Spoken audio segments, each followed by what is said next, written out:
Great. There we are. Good evening, everybody, and welcome. Thanks so much for hanging in there.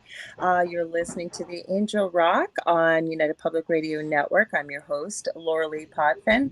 Thanks for hanging in there, guys, with live radio. Sometimes things happen. Somehow we got kicked off of Facebook. If you've never been to my show before, welcome. I say that I cover all aspects of the supernatural, anything from UFOs to aliens to the paranormal. I also am a psychic medium, crystal Reiki energy healer, Akashic Records practitioner, medical intuitive, spiritual teacher and mentor, and I'm also a nurse. And I'm way up in Canada, broadcasting to you from New Orleans. I hope we don't have any feedback there. It sounds like weird sound. I may have to contact Joe. Anyways, the other thing is I have amazing guests from all walks of life who, through the work that they're sharing, make it positive change for humanity. And I apologize. We've had some crazy stuff going on with the internet. That's why we're a little bit late. We got kicked off of Facebook. So I want to remind you, I can see all the chat. If I disappear for a second and turn the comments, but we'll be over on UFO Paranormal Radio on YouTube. Please join us over there because keep an eye on the chat. And as always, for those of you that join me regularly, you know I try and involve you as part of the chat. Now, tonight, this is the first time I'm meeting this beautiful, lovely lady. She reached out to me, and I knew immediately when I looked at her repertoire of work that we were going to connect. I'm going to read a little bit about who she is and her biography. Her name is Constance Briggs. She is a metaphysical, spiritual, cosmic researcher and writer. It's her goal to investigate the mysteries of the universe and how they connect to humanity. She is the author of the Encyclopedia of Angels, which I have. That's what really got me. Encyclopedia of God, the Encyclopedia of the Unseen World, and her newest book, the Encyclopedia of Moon Mysteries. And that's what we're going to talk about tonight, and all kinds of stuff. Welcome, Constance. I'm so glad to have you here. Thank you. Thank you for having me. I'm excited. I know. Well, we've been connecting, and you know what? Most people don't realize I actually don't meet a lot of my guests till they come on the air. And that's what I love, because then you totally get to find out all about your guest. And my show is always about my guest. So you're the star of the show tonight. So I've got to ask you, I always start the show this way. So what got you interested in these interesting topics that you've written books on, including the latest? Right. You know what? It's a ongoing process that's been 30 years in the making. Of what I originally referred to as a spiritual journey. Mm-hmm. Like everybody, I had the age-old questions. Why are we here? All the heavy stuff. What's the meaning of life? What am I going to do with my life? But I can honestly say that I felt some sort of spiritual connection to something. And people used to tell me, oh, you look like you're searching for something. I kind of dabbled in different religions, and so I started on this journey very young in trying to answer some really, serious questions, about life. So, one thing led to the other. I feel that we all have what I call, spirit guides and angels with us. And I really feel that mine have been with me for years, guiding me along and sort of, answering my questions, through this long process. And I started having some what people would call, I guess, paranormal experiences, sorry.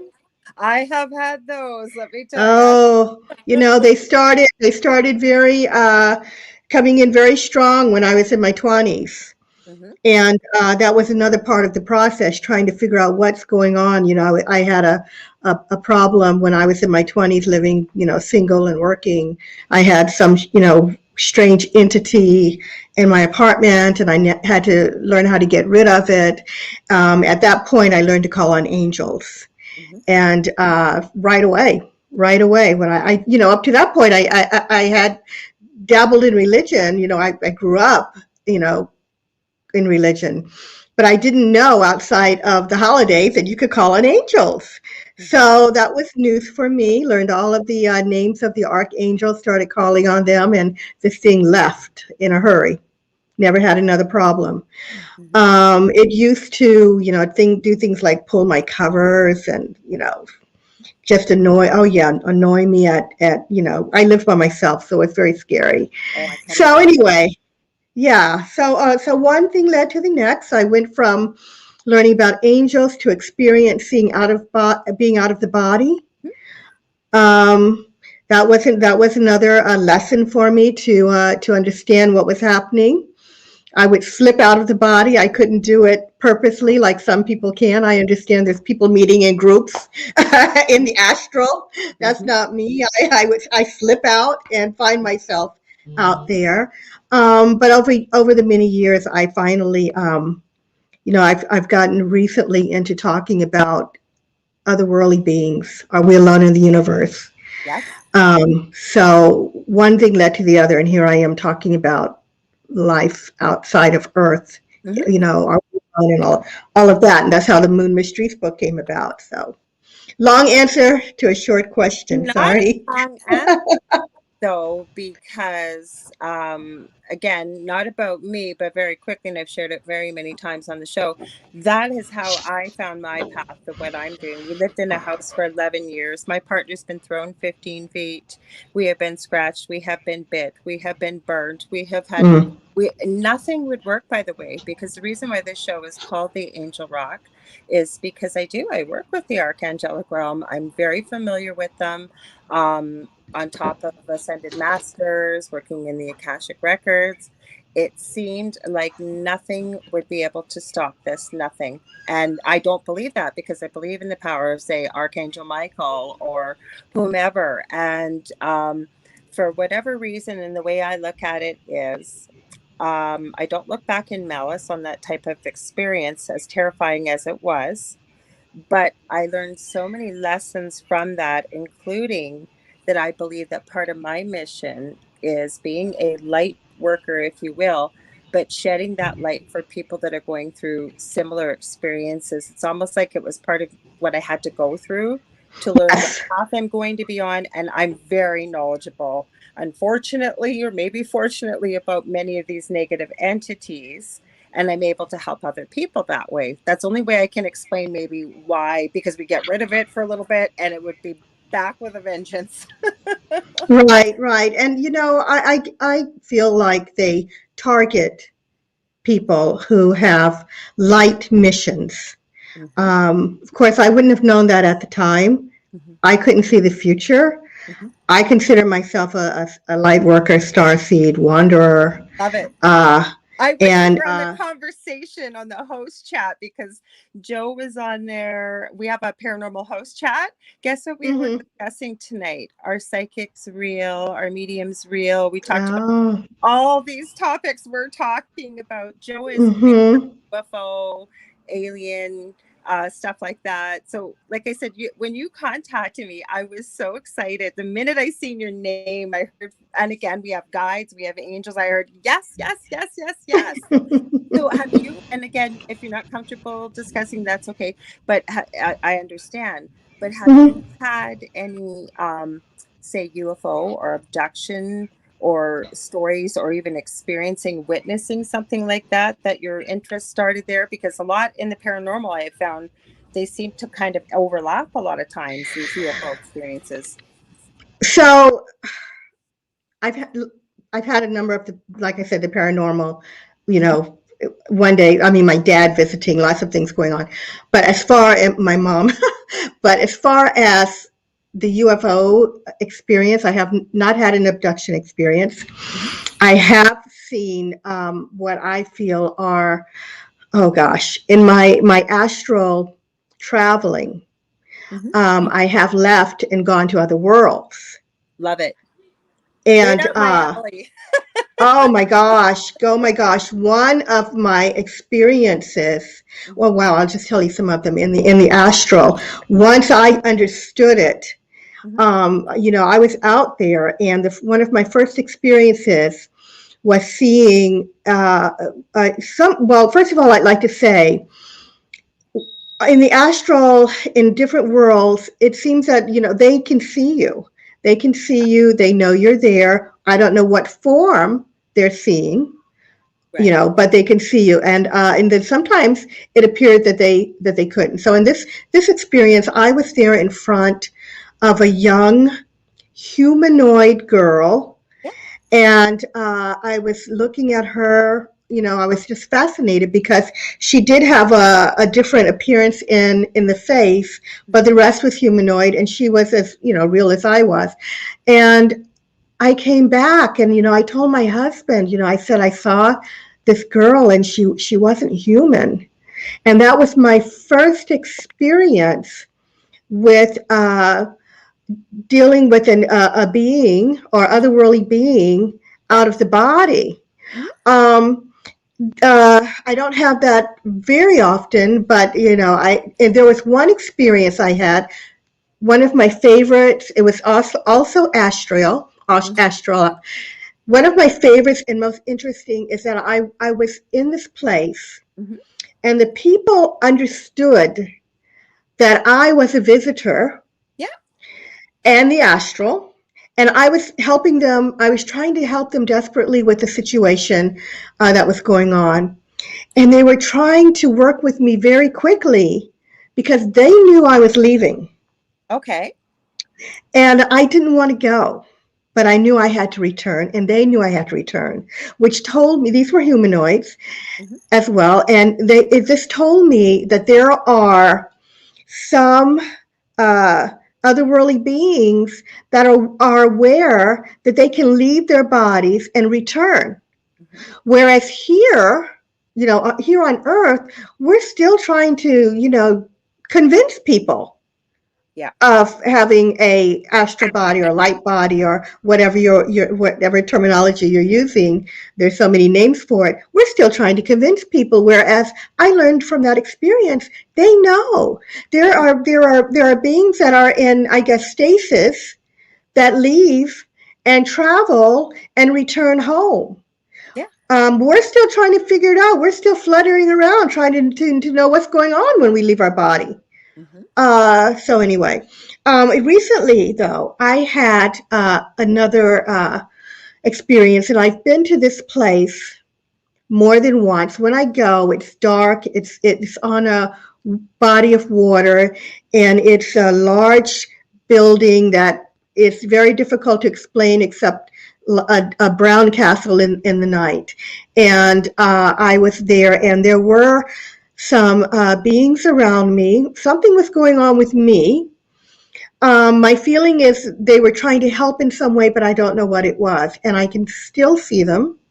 And they were, one of them was very, very close to me. I mean, she was very clearly there. And the look was so amazing. I was just looking at them thinking their eyes were so big. So they were humanoid, olive skin, dark hair up in a bun. Okay. And each of them had on the same shirts, same design shirts, and it had a stripe. But their eyes were huge. Their eyes took up most of their face, and they were green with, the black, eyeballs, and but Right. beautiful. And it's sort of a shimmering green. And I just remember thinking, oh my God, now how? And I was looking at their eyes, and I've wanted to get back there. It was three of them. One was moving very fast away from me as if something was wrong. One was trying to help me, but I don't know what it was. I don't know what was going on. And it was all benevolent. And I haven't been back, but I would love to see them again. I've been trying to draw pictures of them and create the image, and I've been going through books of extraterrestrials. I have a number of them, and I can't find them. We'll And I have to hope to ask see them Joe. again. We'll have to ask Sorry? Joe. We'll have to ask Joe and see. Yeah, Sometimes he's because I don't know how he does what he does. And give him a huge shout out to Joe Montaldo, the owner and producer of all our shows I on. know who he is. No, because he works a regular job all day long. He Hmm. works at a construction company. Then he comes home and he Hmm. produces us all night long. He's got his own Hmm. shows. Wednesday night Hmm. UFO Undercover. Yeah. He's a big part of ICAR, International Center for Alien Research. I've seen him on one of his shows. Mhm. Yeah, a So couple of times. Yeah. heard of I've him. seen his show a couple of times. Okay, so Yeah. you're familiar. You're familiar. Mm-hmm. Yeah. Yeah. Now, everything you have told me, none of this is strange or unusual to me in any way, shape, or form. Whenever I connect with spirit, the only thing and I don't think I've even said this on the show, the only thing I believe, I have had an abduction, I'm pretty sure. But the other thing is when I can channel, I keep hearing the Arcturian Council of Nine. I have no idea why. I usually don't worry too much about name. I don't. I know on the other side they go by energy. They communicate telepathically, no time, no space. On the other side, as you would well know. But so I can usually feel energetically. So I understand the way my guides have explained it, that they will agree to a name for a human being here because that's what we use. Right? That's how we identify people, is by their names. Now, the other thing is that you're right about astral traveling. You can train yourself, I believe, to astral travel. I believe most of us do astral travel at night when we fall asleep, anyways, when we are dreaming. Again, about this race, I believe you. That's where I was going with this. Sorry, my brain was thinking, because I want to give Zach a huge shout out in the chat, and we've got Miss MB here. Hi, welcome. And I try and involve people in the chat always. I hate going to a live, and the chat's not flying by. It's Mm-hmm. manageable, and nobody ever checks it, and people usually have great comments. So yeah, with what this whole thing is that's what I was going to say. From my spirit guides, I have always heard the human race is, you're very young, you're learning, where many of these races, benevolent, I believe, exist. I haven't even talked about this on the air yet, so it's going to be the first time. um I don't normally follow somebody by the name of Robert David Steele. He's not involved with the UFO community. I think my guides must have wanted me to see this. And there was this series. I've only gone to the second video, was not channeled. And it was talking about benevolent races. It was talking about a galactic federation. Probably Joe's rolling his eyes right now. And it was talking about why these benevolent races don't come down here and intercede. And it made so much sense. And it talked about the benevolent races versus there are some very nefarious races out there as well. There's a lot more going on. And the one thing that was really comforting that I did hear, and I'd love to see if you ever heard this before, they had said that the only way they might intercede is, say we had a nuclear war and we were going to blow up the planet. That is when they would intercede, because it would have an effect on all this whole galaxy, basically. It would have a domino effect. It would have a domino effect. Mm-hmm. And yeah, please continue. No, that's all I was basically going to say. So everything you've said, like, this is right up my alley. I love talking about these things. And yeah, go ahead. no, I was going to say that. So the whole UFO increase that we saw happening in the 1950s, a lot. I mean, Earth has always been visited. I've been looking at, pictures from medieval times. We've seen them in, ancient, carving. Egypt. Oh yeah, they're all over. But in the 1950s, there seems to have been an influx that started really getting people's attention. And so the story is that the occupants, of some of those craft actually did make a contact, and they said we are not going to let you blow up all of the life here. You can't do it. And this is what was told through a channeling session. That's why they had come in. They have been also known to. There have been some tests of missiles and things that have sort of gone through. Yeah. and they said they're not going to let that happen, and that it would have a domino effect throughout the galaxy. Yes. And so they're here for that reason, some of them, which I find, of course, right along the lines of what you said. Um, and so they also said, from looking at us for that reason, they don't think that we're necessarily ready to move, to grow into that community. No, I have to agree with you. And I believe that they are light years ahead of us. There was something I was going to say that they had brought up. Sorry, my brain is not working tonight. With that video, that really struck me as odd. There was one race, that's what it was. There apparently, now it was a bit confusing to kind of figure out who all these players were. And it was like an audio recording.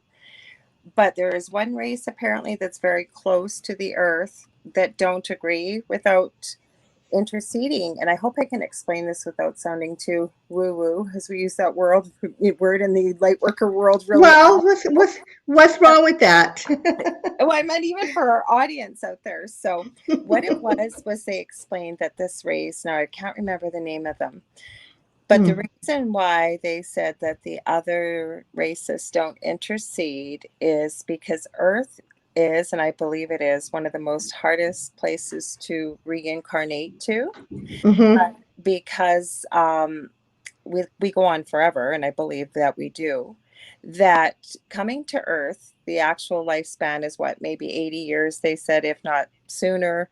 And they were likening it akin to a small child, say a 1 year old, and the parent says, baby, don't put your hand on in the candle or on the Hmm. element, and the baby touches it, doesn't listen, and burns itself. Now the baby pulls its hand away, the baby doesn't get hurt, but it's learned what hot means, not to touch the element. So what they were saying was that Earth is basically a place where people choose to come, and they come here because it's one of the best places to learn life lessons or grow the knowledge within our soul. I know this will make sense to you, but they said the reason they don't intercede is we've chosen to come here. We knew we were coming in with spiritual amnesia, meaning we don't remember our previous lives. And again, for you, I know you know, I meant for our listeners.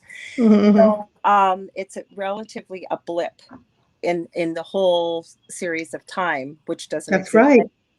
So the other That's part right. that they added was because it's just a blip, and they really talked about that this is a manifestation planet, that we whatever we experience is what we create. And I believe that, I really do too. So it made a lot of sense to me why they didn't intercede. And then I could almost hear this other race saying, well, the human race is still suffering, whether or not it's a place they chose to come, whether it's just a blip on the infinity of time, and feeling like they need to intercede. And then they got into star seeds. Like, this thing was really complicated, but it was really interesting to listen to. Have you heard any of this stuff at all? Yes, Mhm. yes. The fact that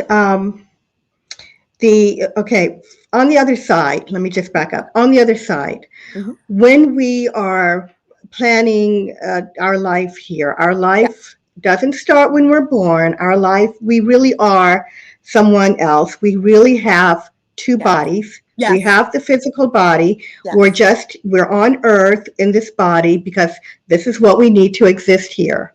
Yes. All right. We choose to come here. And it's my understanding that there are some who will not come in. They Mhm. will not come in because this planet is said to be too dark. True. It's too tough a lesson for some of them. You have the choice. Mhm. And there are, they said there's just no way they're going to come down here for those lessons. Mhm. Where we come from is a world where we exist, we live, we learn, we have a social life. It is a much better place. We are very highly spiritual, powerful beings. So we really lower ourselves to come Yeah. in here and learn these very painful, sometimes very painful lessons. Yes. Um, so it's interesting, yeah, that you said it is a dark planet to some, you Mhm. know. Mhm. They were that you just clarified exactly the part I missed. And this is part of the reason why these benevolent races too won't come, because we're not really our true self.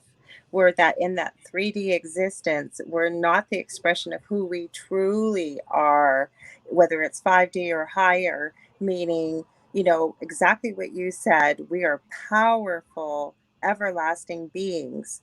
But again, we choose this. So you're right. It's a matter of lowering ourselves, or the energy is quite dark and low here, but there's a reason for it. And this is where most the growth can happen for our souls here. I believe that for a long time. Now, we're kind of getting away from your book, though, because we're talking about the moon. But before we hold that thought, because we've got Yes. Mr. B in the chat says hi.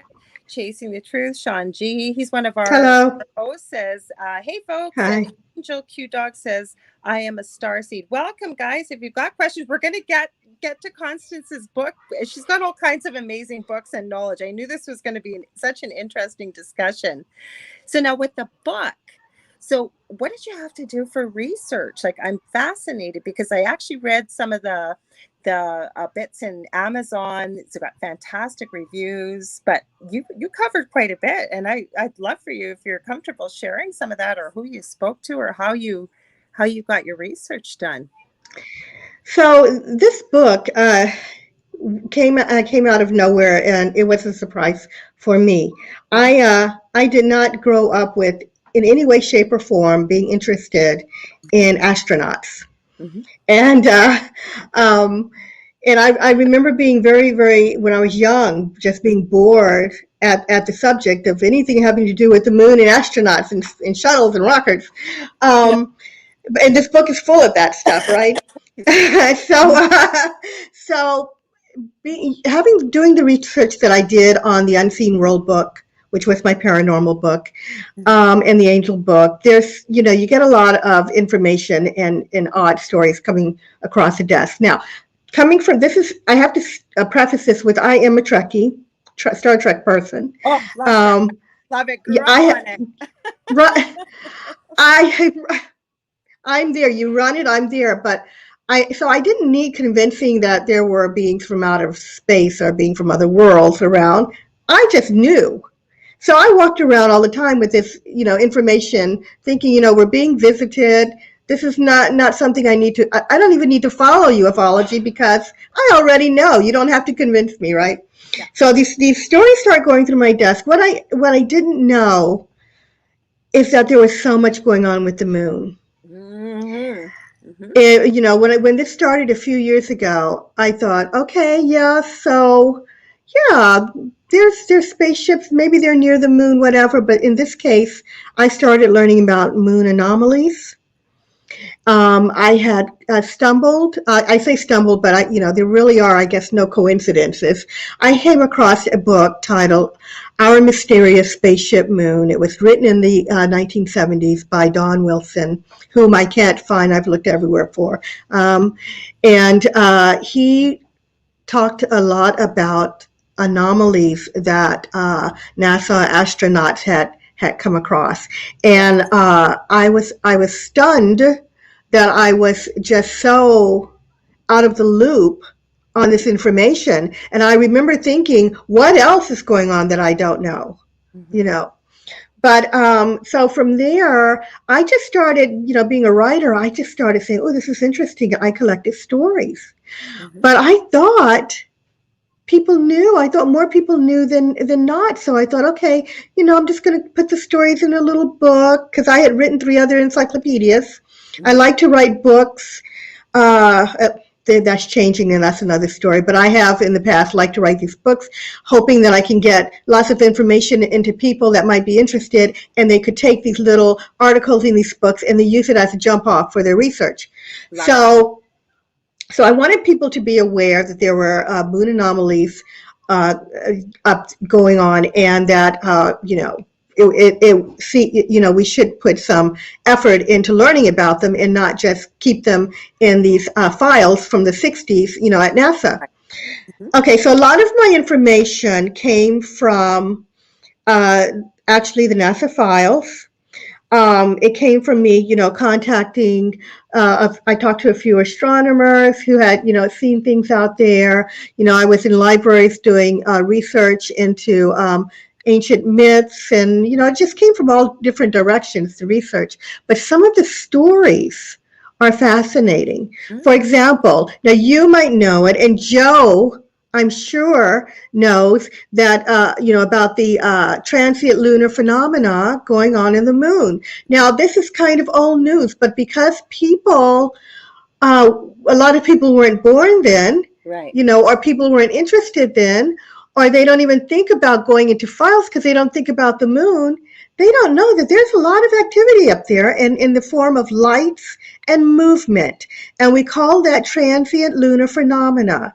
There was so much of this that NASA uh, published, a couple of catalogs about them. One of the last one, I hear that there has been some regret on their behalf on putting that out there and declassifying this information. So, to start with, we have lights on the moon moving around in different colors, different geometric shapes across the surface of the moon or over the moon during lunar eclipse. Some are witnessed for 15 minutes and some several hours. They're on the surface, they're in the craters, and it just looks like there's just a city of lights up there. Like it looks like someone's going about their business, turning lights on and off up there. Yeah. It looks like someone is traveling, and instead of cars, maybe they've got some sort of saucers getting them from one point to the other. I mean, that's how prevalent they are. There were some astronomers in the past who said they saw one likened it to insects. It was like this moving cloud of. I guess we could liken it to birds moving in a flock. He said, I don't know what that is. The astronauts went up and they saw something that they nicknamed moon pigeons flying up from the surface of the moon. They couldn't understand what that was. It's so interesting. And we do not know what they are. And I've been reading tidbits of the news here and there, and they're trying to figure them out, and they don't have any answers. And nobody wants to say, hey, look, there's someone on the moon. They just refuse, to say there must be someone up there. So on top of the lights, we've got ruins that were found. We, a lot of people know about those from the 70s. It was a huge deal. They're still there. They did go away. They seem to have fallen, I feel like, sometimes out of the news, but they're still there. Where did they come from? We never got an answer. What are they? We never got an answer.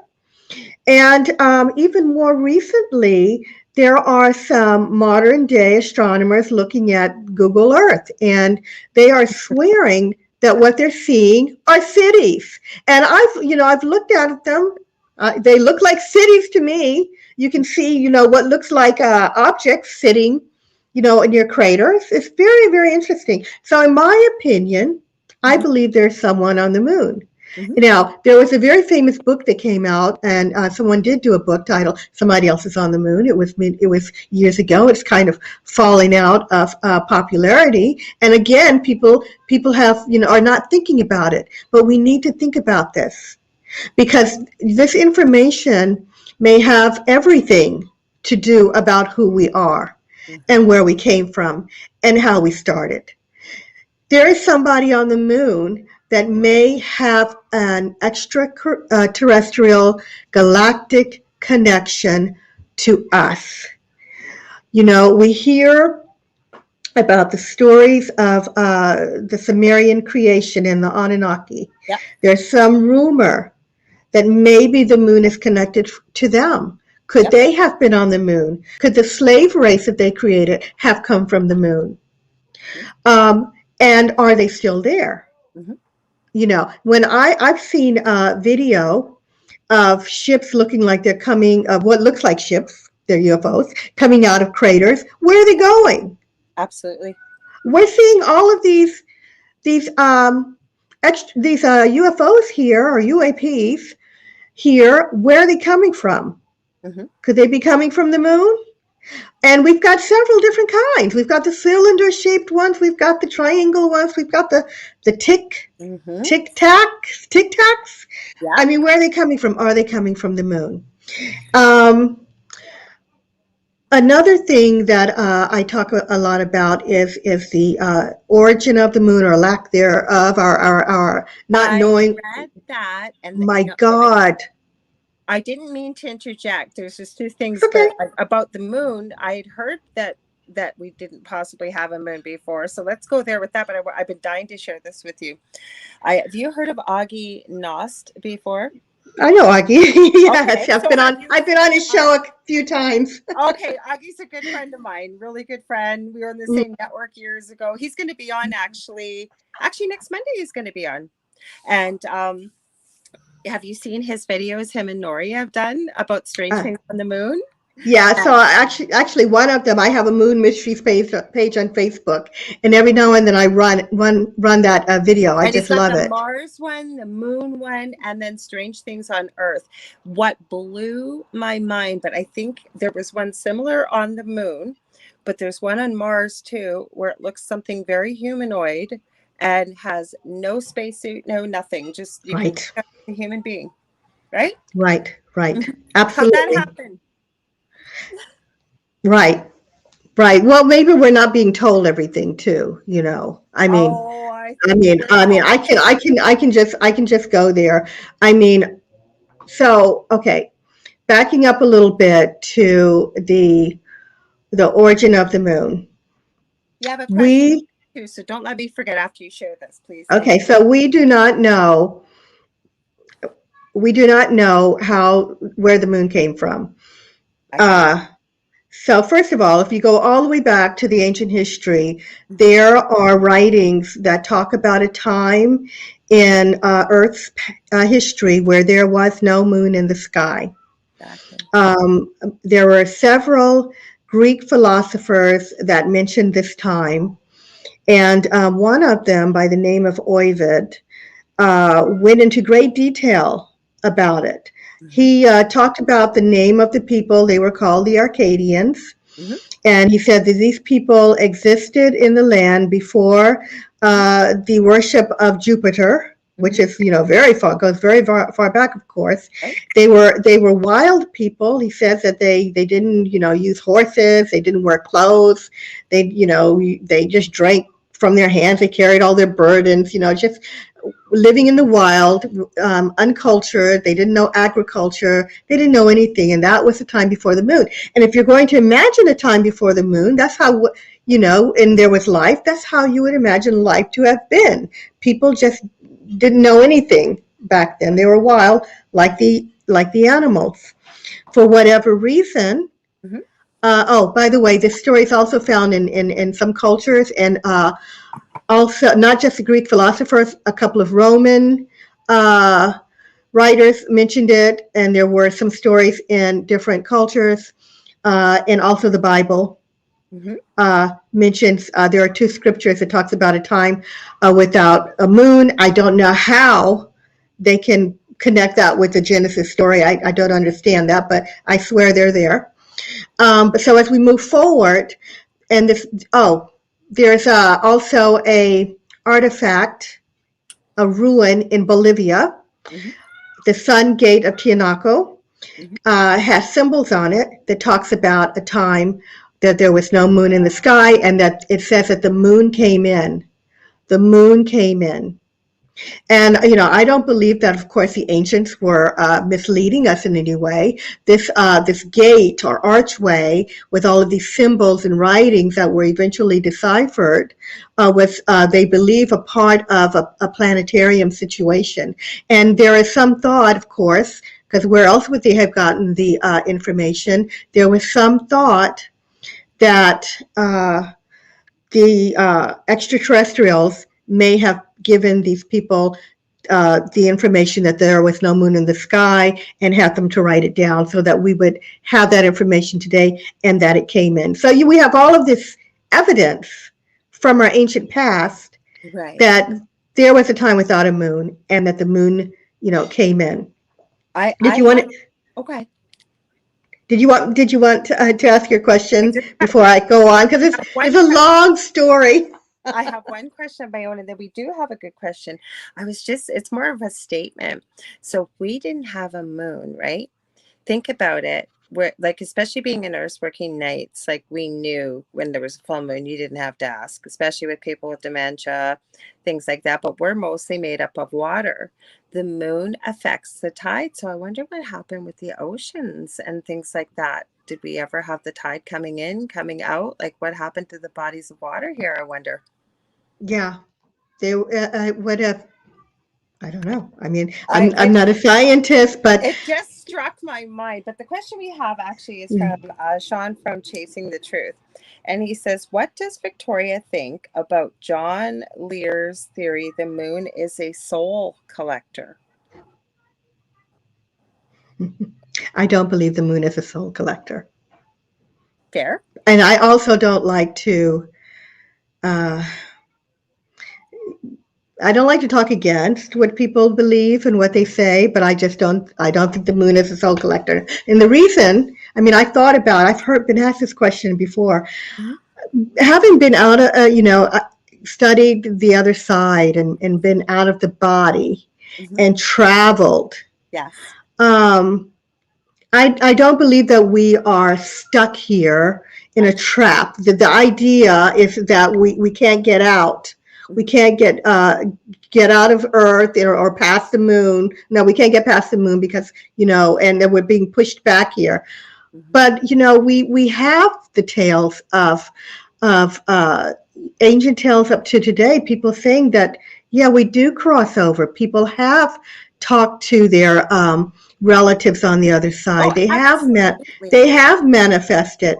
My father came through. I have a girlfriend who was a teacher who was working at school one evening. Her dad had passed, and she was grieving and crying. And he just manifested in front of her and said, "Vicky, you don't have to. You don't have to cry. You don't Mm-hmm. have to be this sad. I'm happy. I'm fine where I am." I don't believe that he just popped in from being stuck somewhere in a horrible place to tell her I'm really wonderful. There would have been no need. So from my own experiences with dealing with life after death Mm-hmm. and the other side and the astral, I believe that we do move on and we're not stuck. I Also, agree. I agree. there have been people who have had near death You're reading my experiences. mind. I was just going to say it. I've studied NDEs for 40 years, professionally as well as personally, and I believe I had one as a toddler. Go ahead. Sorry. Oh, people have seen, I mean, they've gone out into the universe and they said they were looking back at the earth, Mhm. and then they were brought back. They didn't say anything about feeling like they couldn't get through some sort of, trap. I agree. So that's just my opinion. So But I everyone's entitled to their opinion, right? Everyone's entitled, but again, and everybody has unique experiences with astral travel, near death experiences. Now, those can be the same, but not quite. I've talked to many people. I've had people that have had cardiac arrests on the floor and have been resuscitated. And with working nights, not that you had time, we used to have to even mix our own IV bags, everything on the floor, but you made the time. I always say I became a nurse, not because to go mix medications and all the technical stuff, which I Mm-hmm. enjoyed. It's because Mm-hmm. I love people. So I have talked to people who were clinically dead and it's like 30-35 minutes, and then you'll hear skeptics saying, well, the hearing's the last to go, blah blah blah. Well, the things these people could tell you, there is no way they would know if they heard it. No way. They had no medical knowledge. They didn't know who these people were. Some of them were even up over top the next couple floors above, like that never left the floor. In their corporeal body, if you will. They knew the names of medical things. They could tell you, describe visually what was going on the cardiac monitor. There was so many things that there's no way. We just had this conversation in the paranormal host chat because Joe believes that he was saying that he didn't believe, and I was trying to explain to him, no, we're not trapped here, because he thinks that if you come back to visit your loved ones, you must be trapped here and you'd be really miserable and you're not able to let go. I just thought that no, it's I not judging his belief system, but it was too long to try and explain. You've done it beautifully, very quickly. Astral travel stuff. I have to read Yeah, it. I wrote the Encyclopedia of the Unseen World, and I had to talk to people and get their experiences, and it was a very interesting time and very enlightening. Yeah. She says, did you have, or Sean's also added, did you have memories of others that shared their life with you while on the other side? I'm not very, No, yeah, I don't think so, no, right? Because we're not, no. you're not talking about having had, I think Sean joined us just a few minutes later after we had started. Mm. Not talking about person experiencing a near death experience. You're talking about astral travel that you're, Yeah, that was mine, and yeah, my I didn't have a near death experience. Uh, I, anyone can do it, and most people, I think all people do it, but they're not aware that they come out of their body at all night. the time. Mhm. And my first experience, where I call it having a conscious out of body experience, I went to bed, I was living single. Mhm. I went to bed in my apartment and I woke up in the sky, and I tell these stories. You're talking about sounding woo woo. Well, here I go. So I woke up. We're gonna have a show like that tonight. Right, right. I woke up and I wasn't in my bed, and I was in the sky. Now, fortunately for me, I wasn't in shock because I had stumbled across a book, out Journeys Out of the Body, written by Robert Monroe all those years ago of the Monroe Institute. Yeah. And so I don't know if that was a trigger even for me, if my astral self, or unconsciously said, okay, you can do that. And there I was. So I felt like, I was there. There seemed to be a light around me, and I sort of floated forward, like one of those. I liken it to one of the bobbins when you're fishing, going up and down in the ocean, a little ball. I felt like I was going up, just going up and down, and then I floated forward, and I caught myself, Mhm. because if you feel like you're going to fall, then you catch yourself. I caught myself, and I came back up, and I was bobbing up and down, and I said, "Oh, I know what this is." And from there, I traveled, and I ended up in a place, and I can remember this to this day. It was many years ago. I ended up in a building, and I came through a wall, Mhm. and it was a different dimension because it had an animal that I had never seen before, and it could fly. So I'm moving past these rooms, and I'm looking in, and I see this thing. It kind of looks like a cat. It was white. I didn't see legs. I just saw the end was fluffy, and it looked like a cat's head. And it saw me. Now I don't know what it saw. I don't know what form. Someone in the astral looks like, to something in a different dimension. But I turned around and hauled it. I'm going back down this hall, and this thing is chasing me. And I remember thinking, what did the book say? The book said something about, if you want to go home, it says, say home, home. And I'm yelling in my head, home, home, home. No. And I woke up in my bed. And when I woke up, I had to get up and go to work the next morning. I knew what had happened. And I just thought, God, did I die in my sleep? I knew I was out of the body, but my heart didn't stop. But what can you do when you have that kind of an experience for the first time? You're out of the body and you're conscious of it. All I could do is get dressed and go to work. But most people, when they come out of their body during sleep, they come back and they think they had a dream.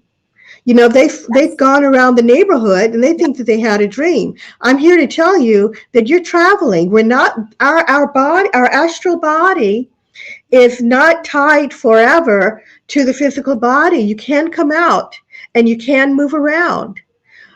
So, I believe we, now again, I think this is just in theory, but I believe, and I've heard it many times, I'm positive you've heard of it, of the silver cord that the silver I, cord. yeah, because I have had people explain, Augie himself explained first couple times that he did astral travel consciously. and he ended up, I forget what stopped it. Somebody interrupted him or something, but it startled him, and he said he snapped right back into the body like he didn't plan it. He said it was actually kind of painful because it was like getting snapped like your whole body with an elastic band. And then again, this is going to sound strange, but working as a medium, and even as palliative care quite a bit, it's like when the soul leaves the body. And I'm writing a book right now, actually collecting mostly nurses' stories, but also first responders. But what it is the miraculous, incredible things that we experience at the end of life as we're sitting with our fellow human beings and they transition from this lifetime, as I call it, back home. Sometimes you will witness things, you will see things. I believe there was a study back even in the early 1900s with this doctor. You probably heard Augie talk about this, and he had an industrial scale underneath their beds, and death was imminent. And I mean, we've got physical signs, obviously, you're going to see when death is imminent. And so they were weighed and right up it. And then the minute they died, I believe there was about a point like 30 cc's or 30 ounces. It was very, very minimal. There was a change in the body weight as the person's heart stopped beating. That's right. What was that? That's It was right. The body. Yeah. I wrote about that a little in my my Unseen World book, and it was so many years ago I can't even quote myself. But yes, yeah, that's so much to talk about, Constance. I'm going to have you back on here because there's just so many things to talk about. But I don't want to get away from your book, and I know we can go in so many directions. So you were starting with the story about the moon. It looks like there's a city on there. Like, what else did you find out, especially the astronaut missions and stuff? Okay, so wow, there was something I wanted to say. I guess I'll wait until the next show. It was I had this kind of an interesting story along the lines of what Augie had said. If I can tell it, and then I'll go back to the moon. You do. We're all over the place. I know. Sorry, audience. So I just wanted to say very quickly, talking about being snapped back into the body with the silver cord, and I have looked for the silver cord, but I haven't seen it yet. I know it's there somewhere, and I don't spend a lot of time when I'm out of my body, checking for it. I don't remember, but I haven't seen it, but I do believe it's there. So I saw a UFO, I saw a ship. It wasn't a UFO. I had my baby, and sometimes moms, will take a nap when the baby does. And I had gone to sleep during the day, and I was out of my body, and I was traveling. I was in the sky, and there was this glorious, beautiful ship. It wasn't any like the silver saucers that you see. This thing was like a cross between a copper and a bronze.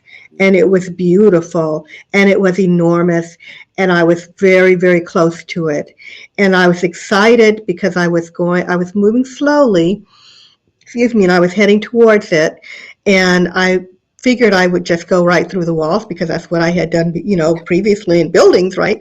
But I was thinking that I hope my phone doesn't ring because I will be pulled back in to the body. And darn it, if that didn't happen, the phone rang and I was pulled back in, and it was my husband. And I tell you, I was never able to get back to that, and I wish I could have. And maybe I did, and I don't remember it, because sometimes, we'll have an experience and then we'll wake up and we don't necessarily remember it. It's my understanding that there are people going off planet at night to starships, and interacting. So and don't necessarily remember. Some people do and some don't. If that's happening to me, I don't remember it. But that was an amazing experience, and I tell you, that was a very beautiful ship. So anyway, so where were we? We were talking about the time when there was no moon in the sky, the sun gate of Chinako, and we had moved forward. Okay, so we've moved forward, and we're saying basically that the moon came in, but we don't know where it came from. Today, scientists, they don't want to readily admit that they don't know the origin of the moon. They've come up with a lot of theories, and some of the most interesting ones were, well, we've had the fission theory, we've had the, I call it the double whack theory, the big whack theory, which is the giant impact theory, the capture theory. Most people, I think the two most popular ones, I'll talk about that. People think that the scientists thought that maybe the moon was an asteroid that was caught in Earth's gravity and pulled, and became stuck to Earth and is here. But they disregarded that theory and said, it doesn't work. The moon's too big. The mass is too big of the moon. And then there was another more popular one, which was the giant impact theory, and that was the idea that the moon was hit by a planet the size of Mars. They named this planet Theia, and that this planet had smacked into Earth, and that pieces of Earth flew off, out into space and formed this sphere that eventually became our moon. That has been discounted because when the astronauts went up, they brought back all of this material and from the moon, and the materials don't match their timeline. So they don't know where it came from, and I still hear out there, sometimes in the schools that they're saying it was the giant impact theory, but it really wasn't. And if you go on NASA's website, they say that we think maybe that is it. That's the way. But that's, not definitive. But, okay, so did you ever, and again, I always ask strange questions, just going through, I write them down while you were talking so I wouldn't forget. Is there any chance that maybe it was always there, but something or someone, if you will, like almost flicked the switch on or lit it up? You know what I mean? Well, I guess that's a possibility. That is absolutely something I have not thought about, that it was always there and someone flipped the switch. But remember, the moon gets its light from the sun. So the sun has always been there. So I'm going to say that if the moon were there, it would have been hit. That's the one thing that went through my head, that somebody would have at least seen the silhouette or the shadow. It was just something that went through my brain, and I thought I'll throw it out there and see if you heard it. Angel Q Dog says, I heard the theory that the moon was transported there by a large ship that towed it into place. Okay, so one of the theories, I was going to read a quote, but I don't think so. Go ahead. I'm No. I think that you can tell me I practice ahead of time, guys. This is all off the cuff here. It's just one of my favorite quotes, and I use it on every show I do.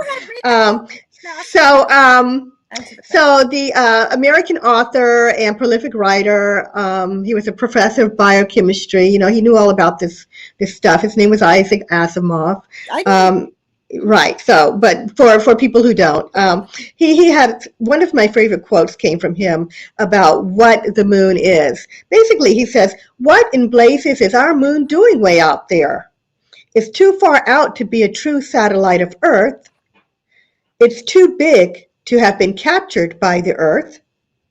The chances of such a capture having been effected, and the moon then having taken up a nearly circular orbit about the Earth, are too small to make such an eventuality credible.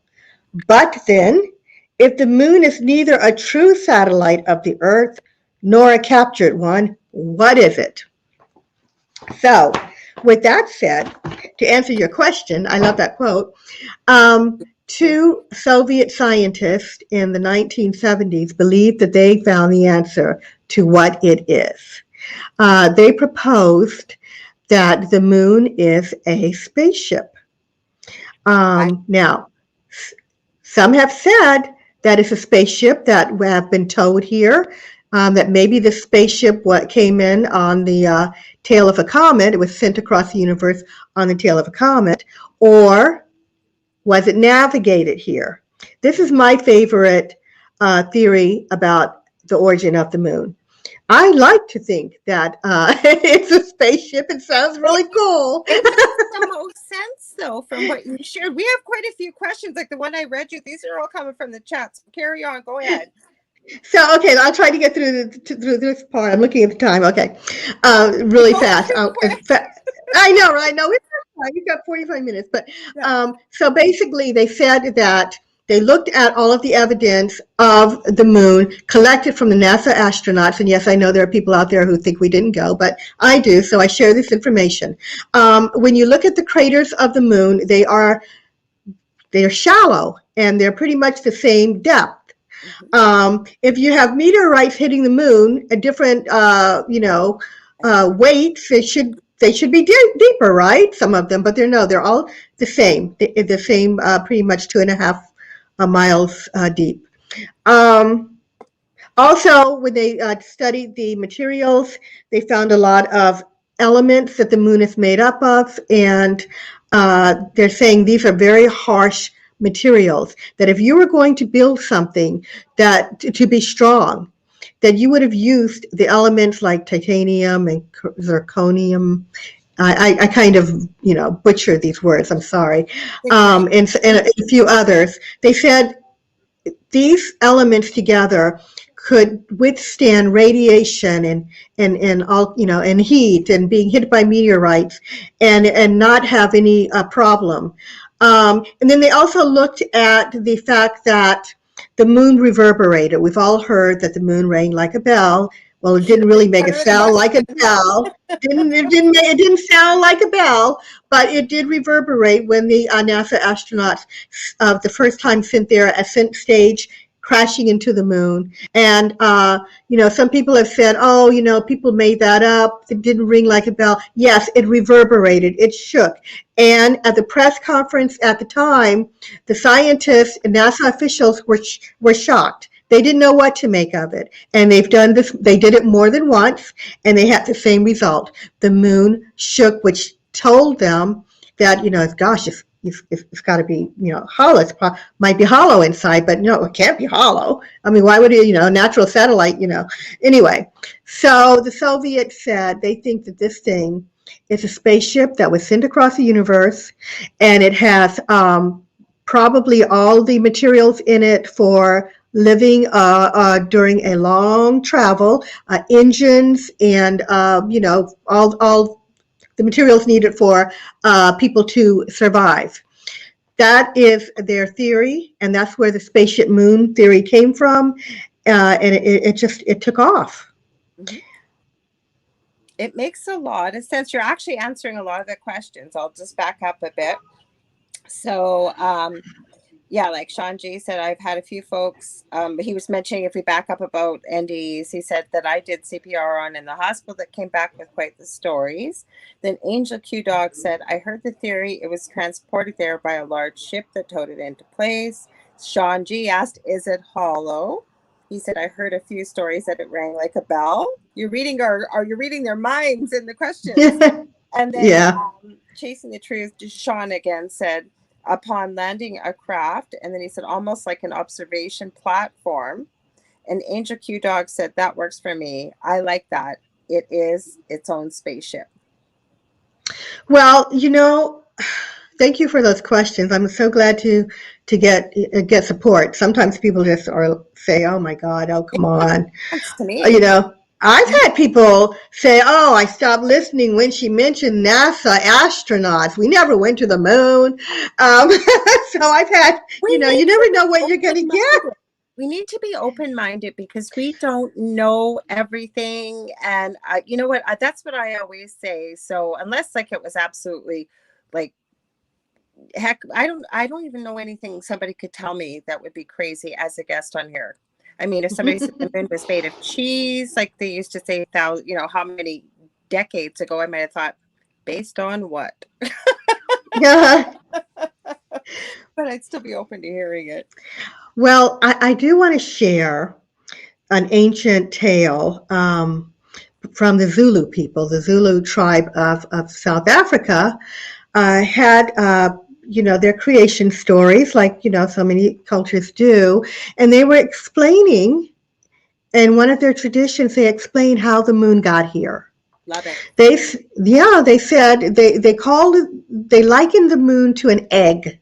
Okay. They said the moon is a big egg, Okay. and this egg was opened, and the yolk was taken out by these two individuals who were brothers, and they had stolen it, and they took the yolk out, and then they sent this gigantic egg across the universe and placed it in Earth's vicinity, and that's how it came to be.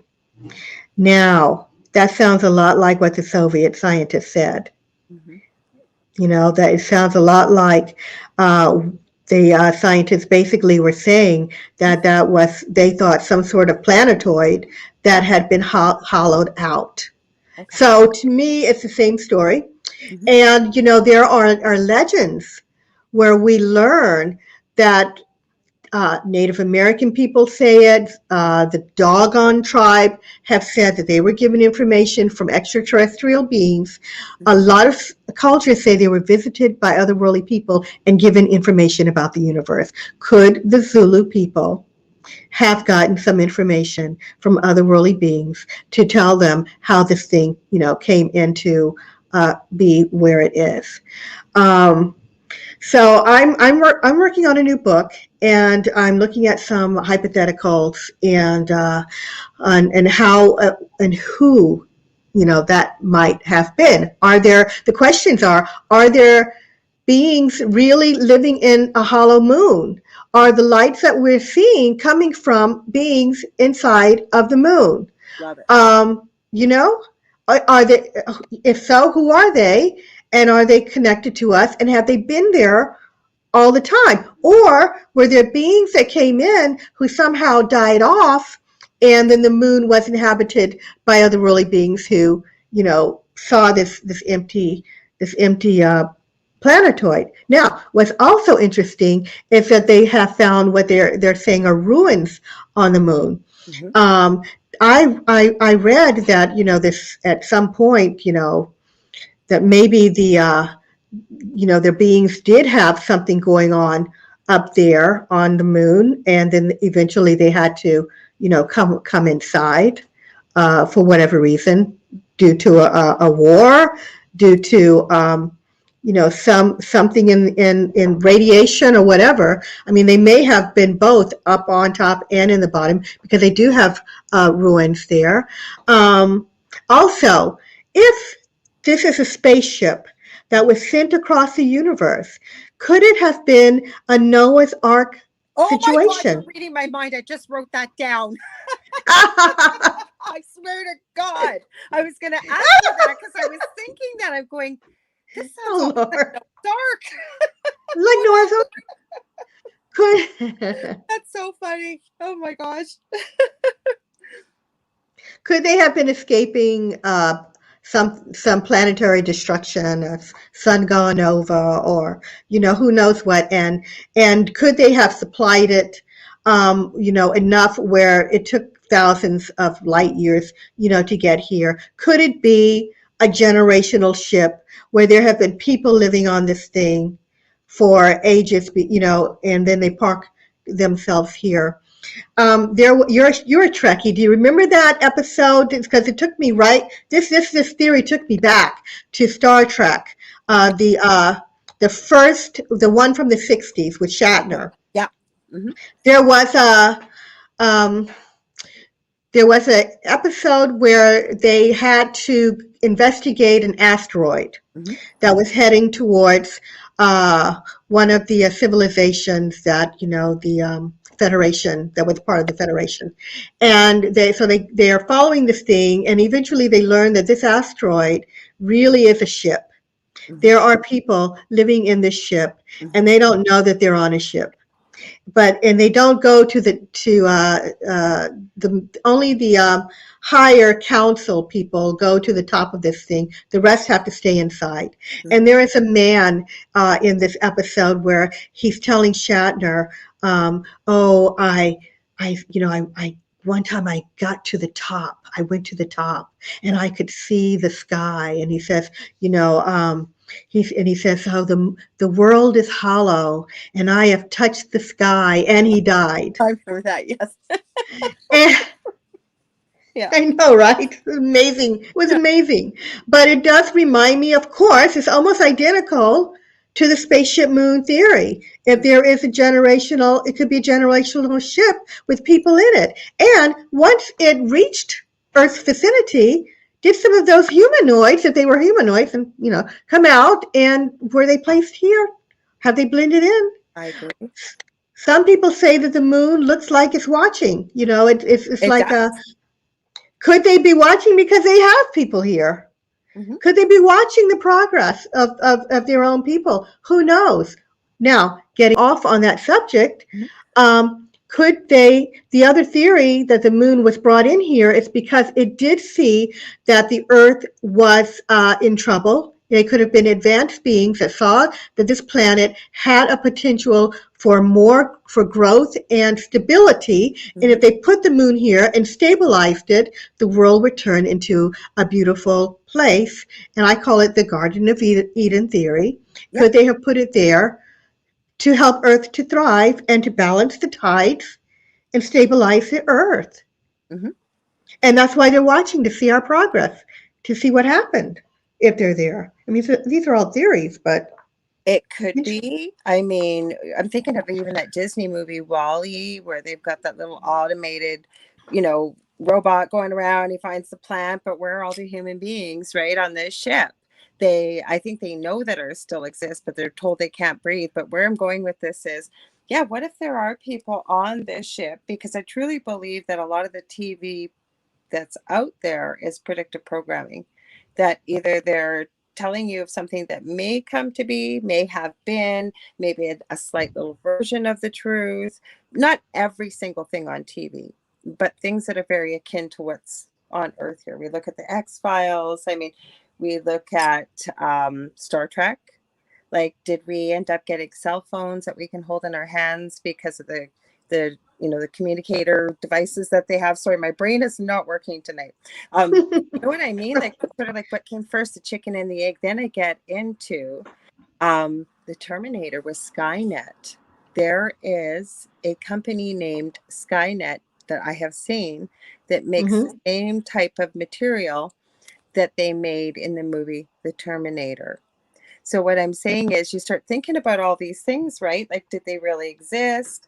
I've had the theory, like, did Gene Roddenberry actually, did he channel what he got? Or was he visited by the race?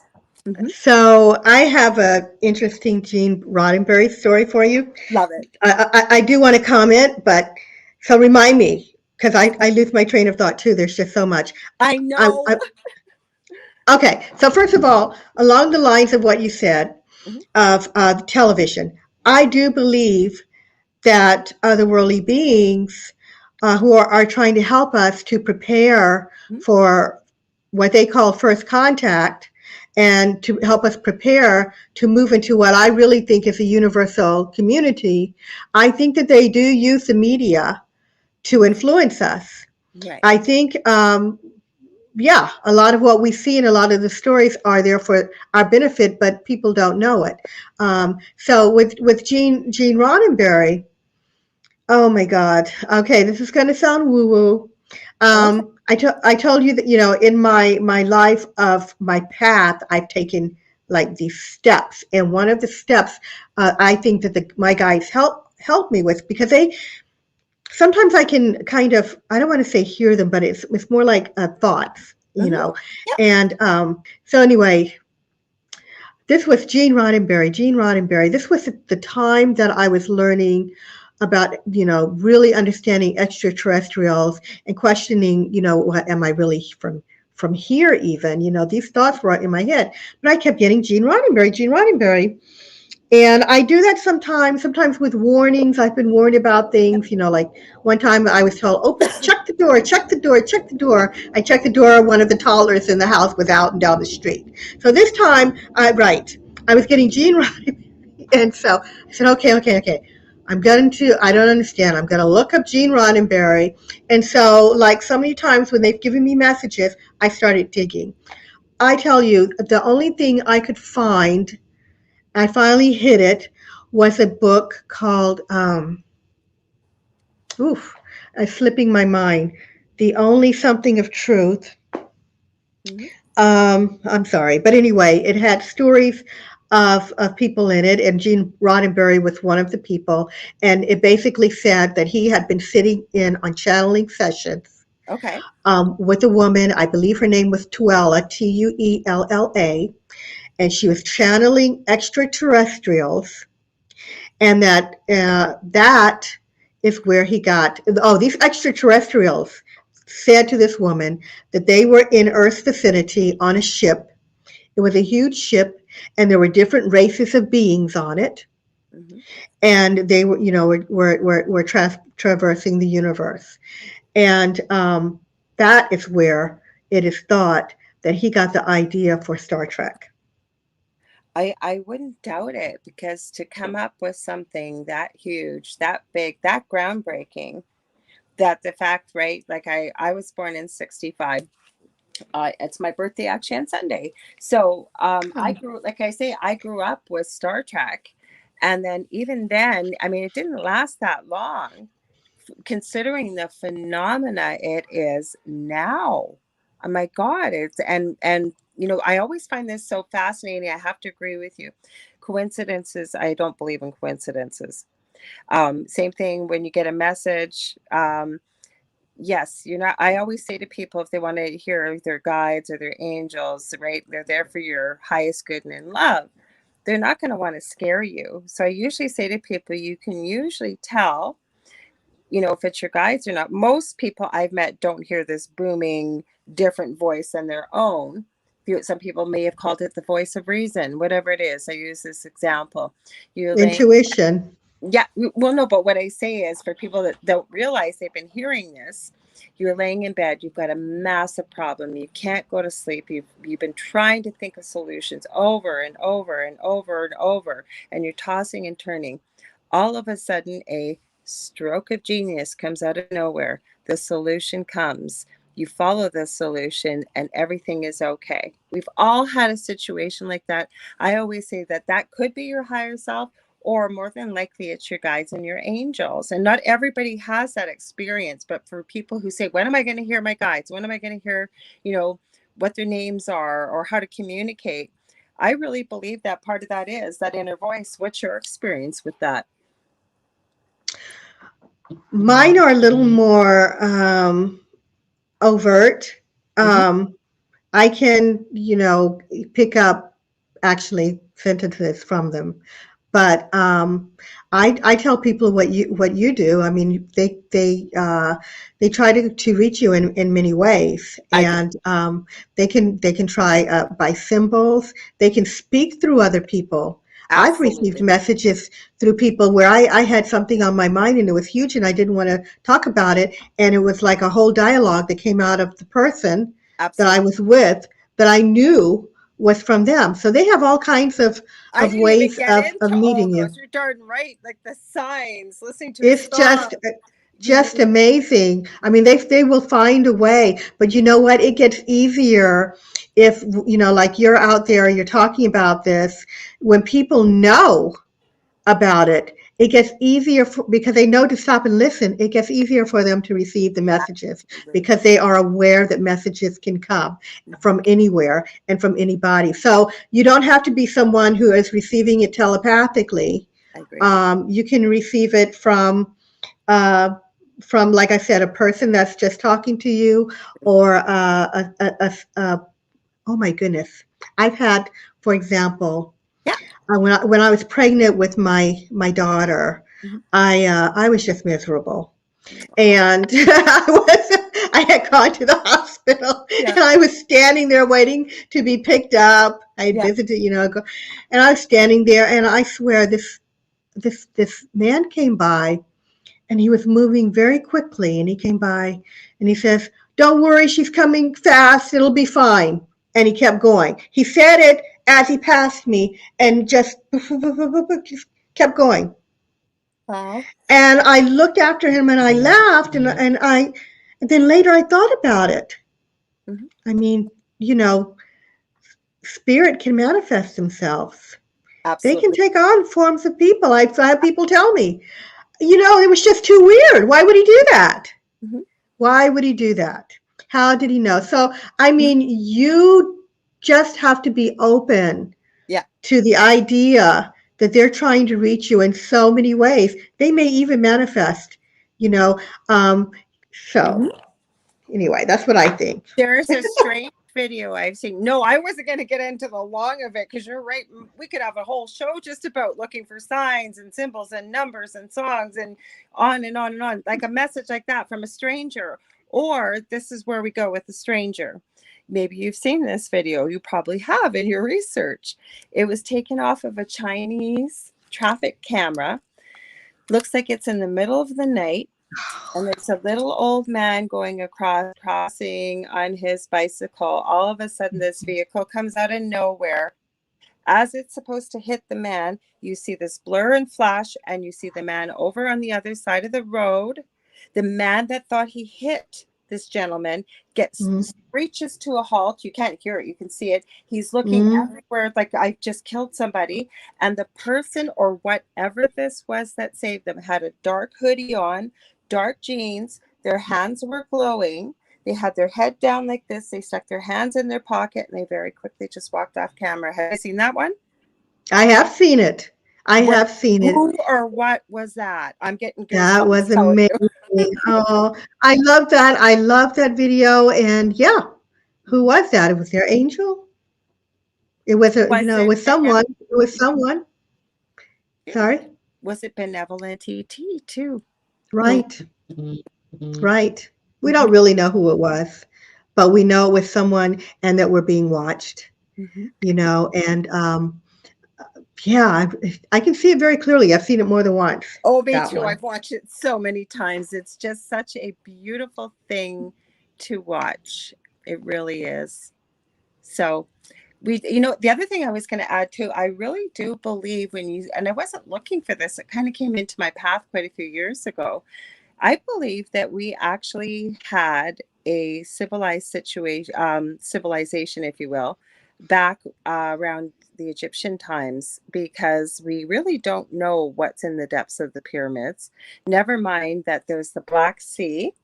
That is this black scar you can see if you're high enough over the earth. There's radiation still coming from there. Never mind the Mhm. hieroglyphics that we're seeing. I mean, we could go on and on. So, did you run Mhm. across that the moon had anything connected at all, or did you run across anything like that? So, I don't have I don't have anything more than right now. It more than the idea that we may be connected ancient astronaut wise, because there is a story that Adam, or Adapa, in the Sumerian teachings was his name, may have actually been. I've read that he was preaching the moon. It was like a prophet of the moon, Mhm. and the idea is that maybe humans were originally created on the moon Mhm. by the Sumerians. That may have been. Some people say is maybe Nibiru. I don't think it was Nibiru, Okay. Planet X. But they're saying the story is that at the very least it is owned by the Anunnaki, and that perhaps humankind was first created there and then Mhm. placed here as a slave race to mine for Yeah. gold. Yeah. So that is a theory, Hmm. and that's my closest connection, to maybe an extraterrestrial civilization. Again, unless again, when you know, beings came from the moon and maybe came down here and started an advanced civilization. I don't know. Those are my theories, and I'm working on them. But we just don't know what concretely what the the connection is. But also, we have had civilizations here. It looks like, You're reading my mind. begin, begin and end, begin and end. And could they? I mean, Atlantis is one of them. I've done some work on Atlantis, Mm-hmm. and according to the Sun Gate, the Notes. I'm archway I all talked this. about. I've written all this before you Oh said my it. You and I God! are like, I think, same Wow, tonight. Go ahead, keep that's going. This is amazing. Yeah. So the idea is that the thought is that Atlantis may have been destroyed Mhm. by the moon coming in. Oh, I had not heard. That it would have worked out around the same time frame that the Sun Gate said that the moon came in. If that story is true, it's around the same time Atlantis was destroyed. And could that possibly have been the cause of that ancient civilization Right. being destroyed? Now, when you think of Atlantis, people don't know this, but Atlantis wasn't just one city. Mhm. Atlantis had uh, outskirts. It had a number of cities attached to it, attached that were part of the kingdom. Um, and so there's a chance that there were different areas right around Atlantis as well that were technologically advanced, having been a part of the main kingdom that were destroyed. So it seems like maybe there were several different kingdoms that were laid down. I'm trying to say that we may have had many ancient cities that were technologically advanced Okay, under the umbrella of Atlantis that were destroyed when the moon came in. I gotcha. That could have been a thing. What about the Mayans? Anything connected to the Mayans too, or mostly Atlantis? Mostly Atlantis. Haven't found anything with the Mayans yet, Okay. except, the fact that, so as far as Atlantis goes, they're saying there's a story that, well, there are legends around the world where Mhm. people say that they are descendants of Atlantis.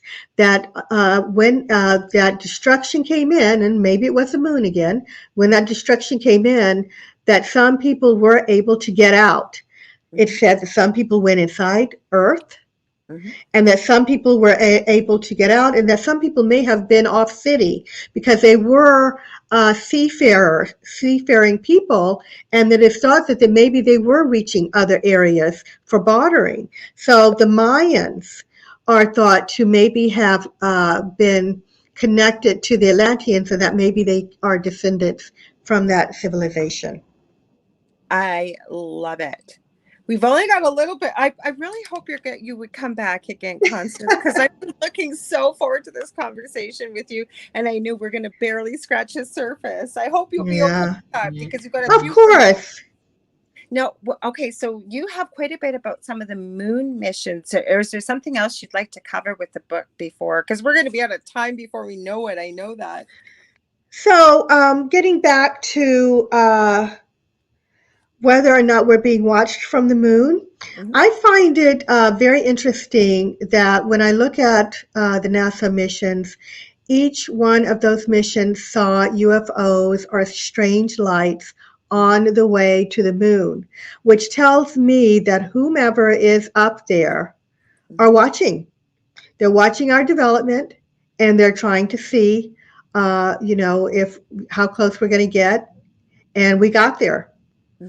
And I mean, these are not fabricated stories, they're documented. Hmm. The astronauts talked about them, it's been written about. There were UFOs following those missions. How else would they have known? And Hmm. why are they watching us? Are they connected to us all the way to ancient times? Up Hmm. until now, have they been with us? Were they the gods? That's what I've always wondered. Were they the gods? Like, because, right? Well, how would you maybe have described that back so many years? And we're hearing stories of these type of things throughout all the different countries, if you will, throughout history, right? Like it may not use the same terminology, but very similar experiences, right? Right. And are they watching us because we are their children? Of course, you've got the negative theories that we're the slave race and that they're here because we're still, they own us, they own the planet, we're still working for them. But on the other hand, we have the benevolent beings who are obviously, trying to help us. That whole story with the Anunnaki is that, one of the gods wanted us to be free. So if that is a true story, a true account, then we have benevolent beings watching us too. Some people get mad at me when I say that. I've had one host he didn't like it. He didn't like it, because he I did bring believe up that. all of the negative things. There are negative things going on out there, but there seems to be several different races of beings Absolutely. visiting Earth. Some malevolent, some benevolent, Mhm, and we just have to grow and mhm, learn and educate people about them so mhm, that we can eventually get, better answers, mhm. connect the dots, and then move into that Star Trek world that, we dream of being a part of. They talk about first contact. Mhm. I believe, no, we haven't had otherworldly beings land on Earth and say, take me to your leader. That's what people imagine when they hear about first contact. That we're all going to know it, we're all going to see it on television. But I believe we've had first contact. I People agree. talk all the time about channeling extraterrestrials. I know someone who says they saw a vehicle open Mhm, and otherworldly beings came out. mhm. She didn't say hello. She took off, but I mean, of course, we've had first contact. Now we need to grow. And I just feel that learning about the moon and Mars and Mhm, other planetary entities, is our way of eventually moving. We've got to grow. mhm. Mankind has to move at some point. We can't just sit here and stay the same forever. I would also like to say that if we think about it, uh, we're not, the universe is vast. There's more than one universe. We're Absolutely. not alone, and we are a young race. Could be beings that are eons of years old. Who knows where they are spiritually, scientifically, technologically, to the point where they have the creator capacity. Mhm, For what we're calling gods, and God could be beings who themselves grew into that, but it took them eons of time. So of course, there may be those out there watching us. There may be those who are simply using the moon, to watch us, or have had been on Mars. We just need to put the dots together and grow as a race. we've got a few comments and questions, but one thing I was going to add to that, I agree with everything you're saying. You even look at technology, where it has come in the last, not even almost 100 years, and how quickly, and especially I know with my generation, I believe you're younger than I am, but um, when I was little, like we were lucky to have a black and white TV with two channels to where we are with technology now and everything that we've evolved so quickly. I believe that had to come from somewhere.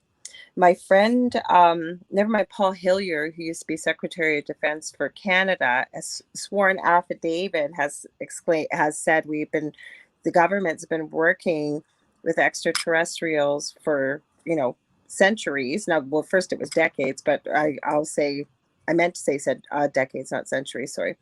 But the other person I was going to mention is Dan Willis. I used to have him on every month, but he's gotten so busy. He used to be an ABC newsman. Have you met him before? I haven't, but I know who he is. I've Okay. seen him too. Yeah. Okay. So he's a good friend of mine. You'll be familiar then when he talks about May 6, 2002 at the New York Press Club.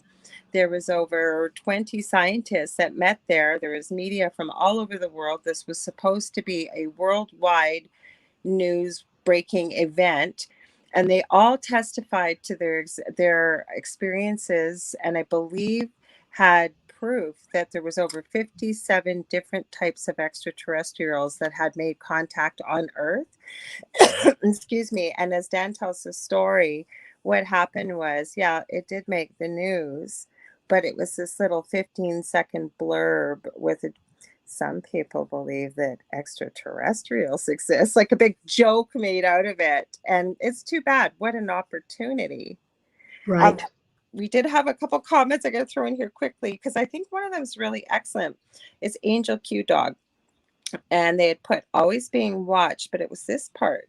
Perhaps they are the watchers spoken of in the Bible.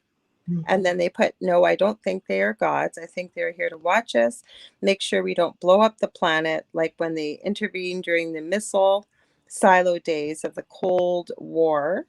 There's that comment. And then Sean G asked about Valiant Thor. I thought about him from the 50s. So I don't know where you want to go. We've still got about probably about 7 minutes. So I don't know where you want to go with all those comments in question. As far as the watchers go, it was really interesting. There's a story about the astronauts going to on their way to the moon, Apollo 11, and Apollo 13. Apollo 10, as we know, ran into a problem. They got stuck in space, and to make a long story short, they were trying to, figure out what to do. They were doing a dress rehearsal for Apollo 11, and so they got stuck in space, and then they saw a UFO move past the window. Mm-hmm. When that UFO moved past the window, the equipment that was not working within the lunar module began to work again.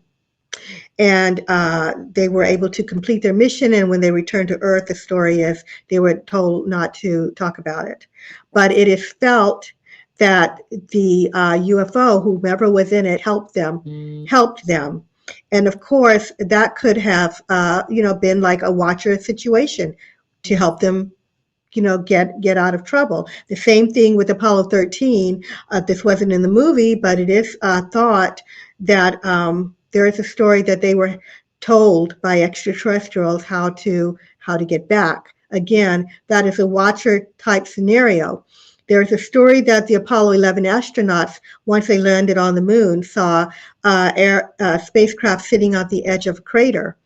And even though we've only heard the negative part of it, the astronauts were scared.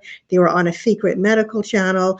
They said that we're being watched. It was overheard by other people on the radios, and they had picked up the conversation. But one thing that we haven't heard is Maurice Chatelain wrote a book, and he was working for NASA at the time, and he said it appeared to them that they were waiting to see if they were okay. He said once they landed, once they stepped down, he said those ships left. In his books, he says the ships left, and it was as if they were watching to see if they were okay. Wow. So, right. So that goes along with the whole watcher, scenario. Maybe there are some watching us to make sure we don't blow ourselves up or hurt ourselves, or maybe they wanted to see the mission succeed so that eventually we can grow into that universal community.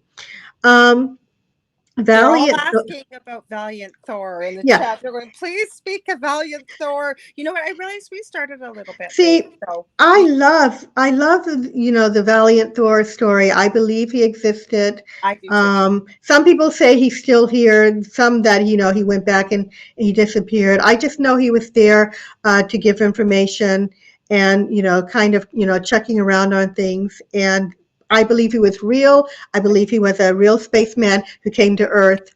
And we're very lucky to have had him. More than that, I don't know all of his dealings and interactings, but I do believe he was real. Sorry, guys, I don't know anymore. Well, I've seen now. Again, are they real pictures? Who knows? I've seen some pictures because I've seen him. Mm-hmm. Yeah, I knew you would with you being a researcher and the amount of research you've done. Wasn't there was 3 that supposedly were from Venus or Venus, and right. Mm-hmm. They looked very annoyed. Sorry. Go ahead. I wonder about Venus. I've heard more than once about Venus being inhabited. One of the contactees said that he had visited Venus. I don't know if his story has been debunked. Some of them have been debunked, but I tell you, I wonder sometimes if we're being told the truth about all of the planetary bodies out there, or is there information being kept from us, or are some of these beings that are associated with Venus, are they coming in from a different dimension? Because each of the planetary bodies, including Earth, we have different dimensions, Absolutely. around us. And could that be a different dimension of Venus? Because you can't live on Venus, they're Mhm. saying. But yeah, Venus really, I have a big interest in finding out the truth, more information about that idea. Mhm. No, I agree with you, and there's so much to know, like I said, and those were just a few points from your book, like, and I can tell from talking to you, from the minute I talk to you, you're a fantastic researcher, and you do your homework, and then to share some of it, because even a lot of these things I knew about, but there's a few things you mentioned that I hadn't heard the whole story from what your research has shown you. So I think this is phenomenal, and I believe it is the kind of conversations that we need to keep having. Mind you, I'm going to be really honest with you. I often wondered why the government kept hiding this from us. Like, why are you hiding this? But you know what it is? I don't think everybody's open-minded or ready for it. I thought the Earth would be, but even over the last couple of years, what I'm seeing that I don't know. I don't think Earth is ready for, if you will, first contact. I hate that term, but what do you think? Do you think they're ready, or do you think humanity has a way to go yet? I don't think we're ever going to reach a point where every single person is going to be ready. Hmm. All right. So, I mean, I think we're ready as we're Hmm. going to be. I think we can't get ready until I'm completely ready until we are telling people more concrete evidence about the evidence out there. And I think that feeding it a little at a time, would help instead of just trying to Agreed. sweep it under the rug. I'm astounded when I watch the news because you and I have our hands in this stuff all the time, and we've seen the pictures that are coming off of Mars. We've seen the pictures on Google Earth, of the Yeah. moon, and some of the pictures before they were doctored, Yeah. and there are UFOs everywhere. Okay, I mean, I have friends that see them. I go to bed. I haven't seen them. I'm going to start looking. I'm going to get my some night Mhm. goggles or whatever they're called. But anyway, I've seen one once when I was a child, but that was another story. But I'm trying to say they're everywhere and they're not on the mainstream news, and it Mhm. just boggles my mind. They don't put crop circles on the mainstream news. How I can they not? There should be town hall meetings all over the world about those things. Somebody was writing the other day, oh, they've been debunked. They were debunked, but let's see, the debunkers were debunked. Yeah. And I just don't. I think we can't get ready until you're honest with people. But True. I think we're just going to have to pull that band-aid off. I agree. I knew that the full disclosure that was supposed to come June 25th, we weren't going to get much, and we didn't. CIA said they declassified everything about the moon, aliens, UFOs, or UAPs. It was all redacted. They said they had no video, no footage, no photos or anything. And it's like, come on. I mean, you can't go anywhere. You can just type in UFOs or UAPs or aliens and look up images. There's, oh God, gajillions almost of them. And every single day we seem to be seeing more and more, like you've said. Right. There was the government was advised by the Brookings Institute.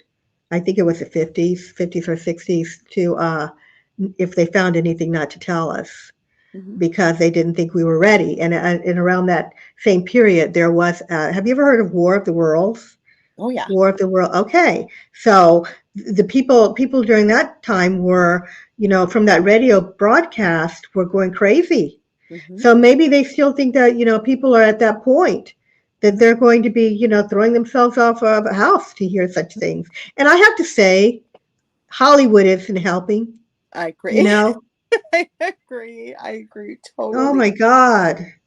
I You wanted know, to add, the, hmm? have you heard of the work of Mike Cleland? Because when you were asking, we were talking about a UFO and that you'd never seen him pull out your goggles or your night vision goggles and what have you.